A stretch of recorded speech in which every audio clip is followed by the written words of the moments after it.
forget to like and subscribe. And hit the notification bell so we can go to college and get more knowledge. Many countries are saying, in order to avoid this consequence of the imposition of sanctions by the United States on the basis that you are using their currency,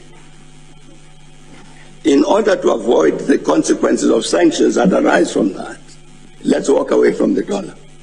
And hence there's a global discussion taking place about that, and some of it is bilateral. When Russia trades with China, there's no reason why they must use dollars to exchange. None. I saw that even India is saying the same thing.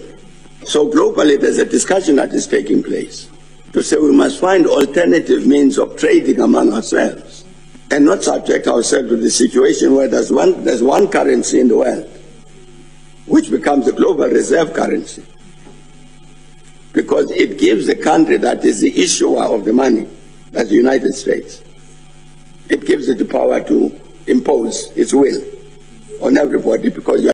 Welcome back in the place to be with the CBDC Assets Group. Thank you all for being a part of the group. Everybody can tell that the world wants to move off the dependency of the US dollar as the global reserve currency. Some say it'll be gold backed, some believe it'll be a CBDC. Many worry that we don't understand that when the gate closes on us, we'll literally be sitting in a system where the central banks believe that our assets now belong to them.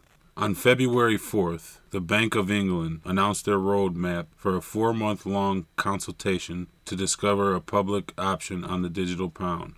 According to the Telegraph, the Treasury's initial plans limit users' transfers to a few £1,000s to prevent the possibility of banking collapse, resulting from rapid outflows. The Treasury says that they may lift the transfer limits in the future, but that does little to inspire confidence among those sick of the political shenanigans and the double talk. When you combine programmable money with the social credit system, it becomes the stuff of dystopian nightmares. China started a social credit system in 2014, along the timing and the launch of their digital yuan research group. The planning document highlighted the importance of administering comprehensive credit information and promoting social cohesion to foster greater trust within society. Quote, the system applies to individuals and businesses and works like credit scores in the West. Points are added and deducted based on wanted and unwanted behavior as determined by the state. So, for example, the late payment of business taxes would result in a deduction. Many people laughed when others tried to warn of a social credit score or a central bank digital currency being programmable money. But a lot of things are coming to light now. I just want to share them with you. Thank you all for watching. Daniel says the following. That's a lot. I'll read it out to you. And he follows you quite closely. He says, I know you've been a longtime critic of cryptocurrency. Indeed, the ecosystem is flooded with bad actors and the price is too volatile. But if we look at the increased distrust in the governments and the banks and consider the difficulty of taking physical custody of gold bars, could you ever see a place for a decentralized store of value that would easily allow for personal digital custody, and that was somewhat isolated from any specific national currency, even if it ended up being something other than Bitcoin? What would it take for you to see the merit in the idea of a digital currency of the future? I know it's a long question. I do see value in a digital representation of money that can be more easily utilized in commerce, that could be a better unit of account, a better medium of exchange, right, than a physical bar of gold, right? Mm-hmm. Just like when we use gold as money originally, and gold has been money for a long time because of how well it works as money and how it's better than other commodities that could also be used as money and have been used in money historically as money.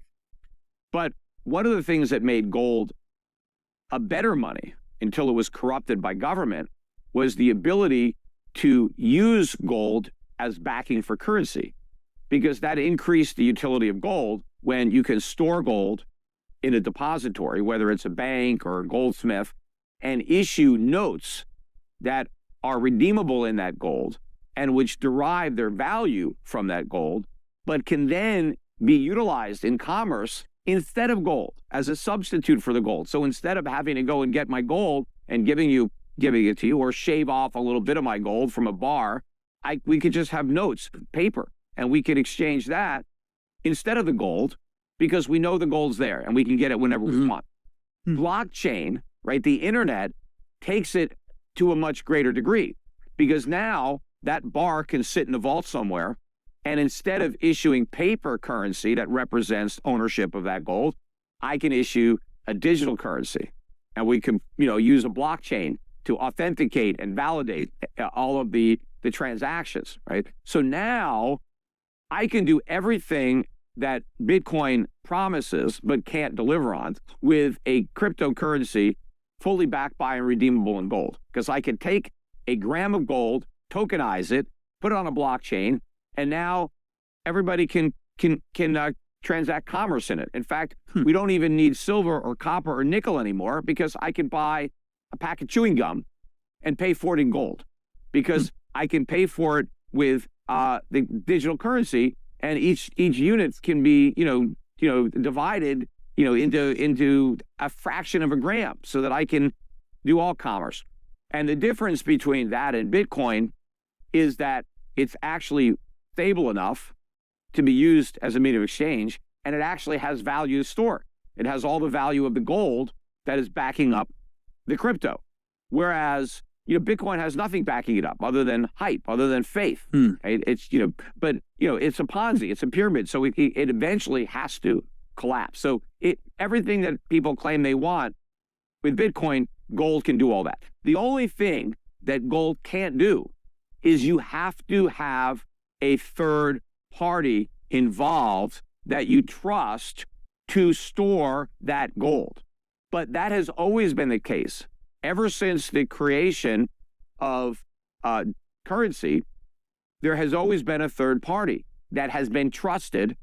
And because of competition, because nobody has a monopoly on being that third party, the third parties that want to be the custodians of the gold and issue the cryptocurrencies that are backed by that gold, they compete with one another based on that trust, based on that confidence. And so the free market will make sure that the most trustworthy entities are the most successful custodians, because it's those currencies that merchants are going to want to get paid in, that people are going to want to save.